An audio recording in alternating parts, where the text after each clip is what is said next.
sabar itu ada 3 tingkatan. Tingkatan pertama itu sabar menghadapi ujian. Wabasyiris sabirin, kata Allah di surat Al-Baqarah, sampaikan berita gembira kepada orang yang sabar terhadap ujian.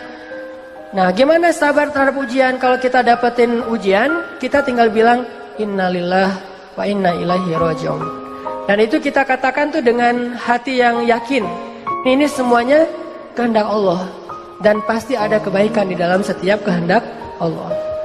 Dan siapa yang mengatakan innalillah wa inna ilaihi raji'un, berarti dia melibatkan Allah dalam musibah. Jadi kata kunci atau password untuk ngelibatin Allah dalam musibah kita, pertama bilang innalillah wa inna ilaihi raji'un. Allah pasti terlibat.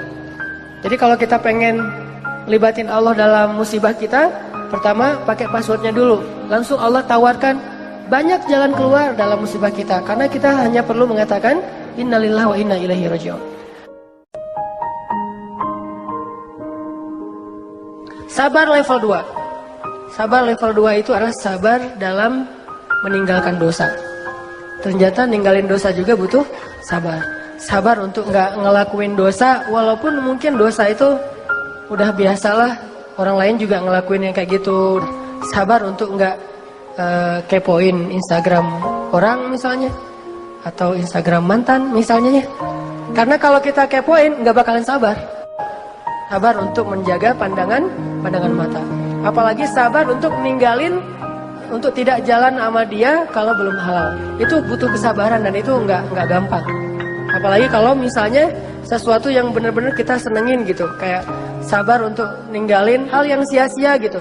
Dan itu sabar yang lebih tinggi derajatnya daripada sabar terhadap musibah loh teman-teman.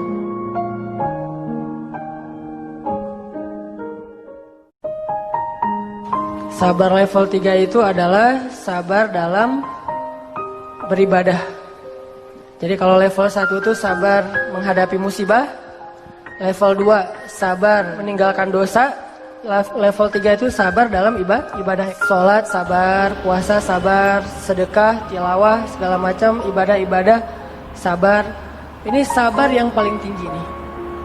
Tapi 3 sabar ini bukan pilihan teman-teman. Kalau misalnya kita, saya mah yang level 3 aja, yang sabar ibadah. Tapi kalau musibah ngeluh, kalau dosa belum bisa ninggalin, berarti belum sempurna sabarnya.